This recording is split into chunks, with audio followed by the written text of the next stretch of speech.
Assalamualaikum warahmatullahi wabarakatuh. Bertemu kembali dengan channel Porkelab TV. Saat ini kita akan membahas tentang jimat uang koin. Jimat uang koin ini insya Allah dengan izin Allah akan bisa digunakan sebagai jimat pengundang uang. Loh, apa bisa? Ya kalau Allah mengizinkan ya bisa saja. Apalagi bisa kita logikakan ini. Bagaimana caranya? Nah, caranya adalah kita cari koin-koin kuno seperti ini. Ini saya memiliki beberapa uang koin kuno dari berbagai negara ini ya. Tetapi semakin baik adalah semakin kuno. Misalnya saya memiliki uang koin dari masa penjajahan Belanda. Ini ada koin zaman pasca kemerdekaan ya, tahun 1958. Ini 5 sen. Ada juga koin yang sama ya, ini 5 sen. Ada juga ini yang paling tua. Ini pada zaman masih ada logo kerajaan Belanda ya. Di sini tertulis Nederland Indies. Jadi uang Hindia Belanda 2 sen ini. Ini bentuknya. Barangkali Anda punya di rumah uang koin seperti ini. Dijadikan saja uang koin jimat.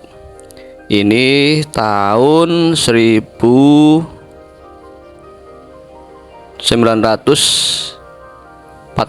Oh, masih terbitnya masih pada masa kemerdekaan ya. Nah, uang koin ini kita rendam dulu ke air garam ya. Ini juga ada uang kuno dari Arab Saudi, ini baik juga ini, 50 rial. Kita rendam ke uang ini. Kita ambil dulu ya, kita ambil yang paling tua. Ini seperti ini, uang 10 rupiah tahun 1979. Kita ambil yang paling tua, misalnya ini ya, karena di tumpukan uang koin ini yang paling tua ini. Saya sebenarnya punya yang lebih tua, tetapi saya figura sebagai hiasan. Uang koin ini kita ambil dulu yang paling tua ini ya. Kemudian ini juga, dan ini dari Arab Saudi ini. Kita rendam dulu di air garam. Kenapa kok direndam di air garam? Ya, untuk menetralisir barangkali uang ini mengandung energi negatif. Karena kita tahu untuk mendapatkan uang itu kan kadang-kadang ada yang dari cara-cara haram. Contohnya pencurian, perjudian, atau apapun yang cara-cara haram. Bahkan mungkin ada di antara uang-uang ini yang didapat dengan cara mencuri. Nah, setelah itu untuk menetralisir kita rendam di air garam grosok, garam yang asli, garam kasar yang masih asli tanpa campuran bahan kimia seperti yodium. Kita rendam sehari semalam misalnya ya. Bisa juga kita bacakan ayat kursi. Kemudian setelah kita rendam, kita bersihkan, bisa dengan cuka ya, bisa juga dengan sitrun. Kalau sitrun ini bahaya, kalau terlalu lama bisa keropos nanti. Nah, setelah itu uang ini kita bacakan sholawat. Sholawat apa? Ya sebenarnya sholawat apapun boleh, tetapi yang paling bagus itu adalah sholawat fulus. Ada itu sholawat fulus. Yang pertama ada sholawat Sajaratun Nukut begini. Allahumma sholli ala sayyidina Muhammadin wa ala ali sayyidina Muhammadin. Itu merupakan sholawat pohon uang. Ada juga sholawat yang khusus meminta uang, bahkan bukan hanya uang, ada juga meminta harta, meminta makanan, minta pakaian, tapi agak panjang ya.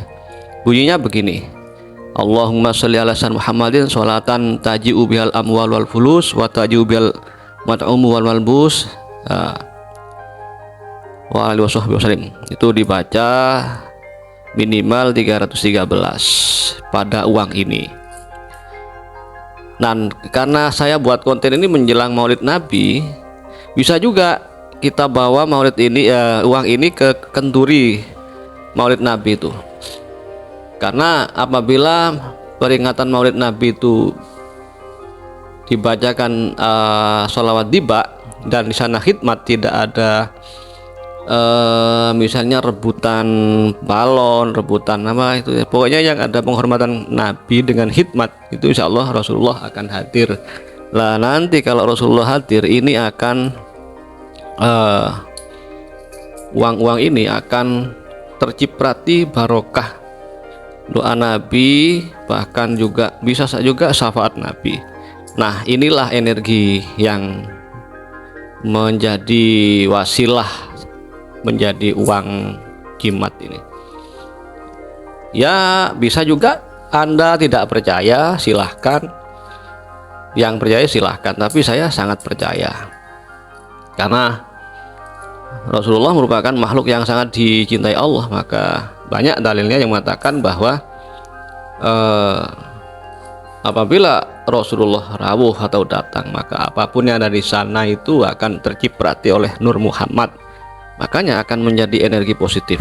Nah, bahkan selain itu, tanpa dibacakan sholawat pun uang ini sudah mengandung residu doa. Karena dulu orang-orang yang memegang uang-uang ini, mereka kan biasanya berdoa meminta rezeki. Ada yang bahkan mengamalkan wirid-wirid tertentu untuk dilancarkan rezekinya, dan oleh Allah diberikan rezeki, salah satunya berupa uang-uang ini. Nah, ini kan sudah dipegang berapa puluh orang ya mulai tahun itu, atau bahkan berapa ratus orang yang pernah memegang ini. Jadi doa-doa mereka satu minta rezeki itu nempel di uang-uang koin ini, dan itu membekas. Jadi kalau uang ini kita bacakan sholawat, selain residu doa para pemegang uang zaman dulu sudah nempel di sini, juga kita tambahi dengan residu sholawat itu.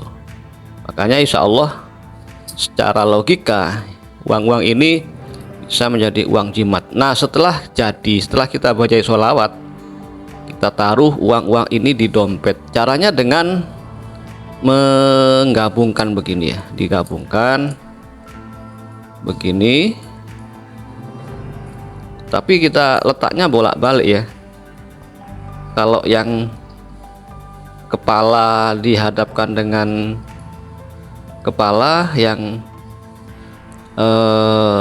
gambar ekor diletakkan dengan ekor begini, dan kita isolasi begini, kita taruh di dompet, dan insya Allah ini sudah mengandung energi pemanggil uang.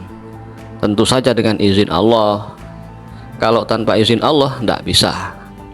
Ini kan cuma sarana, boleh percaya boleh tidak, tapi saya sudah pernah membuktikannya. Ya, meskipun tidak langsung menjadi miliarder, ya tentu saja kita tetap kerja ya, tetapi dengan cara ini insya Allah dompet tidak akan kosong. Oleh para subscriber mengamalkan ini, tapi ada maharnya ya. Maharnya adalah dengan men-share video ini, dengan subscribe yang belum subscribe, dengan like dan komen. Bagi Anda yang mau mengamalkan, boleh mengamalkan ini dengan mahar subscribe bagi yang belum, like, komen, dan membagikan. Demikian video kita kali ini, semoga bermanfaat dan assalamualaikum warahmatullahi wabarakatuh.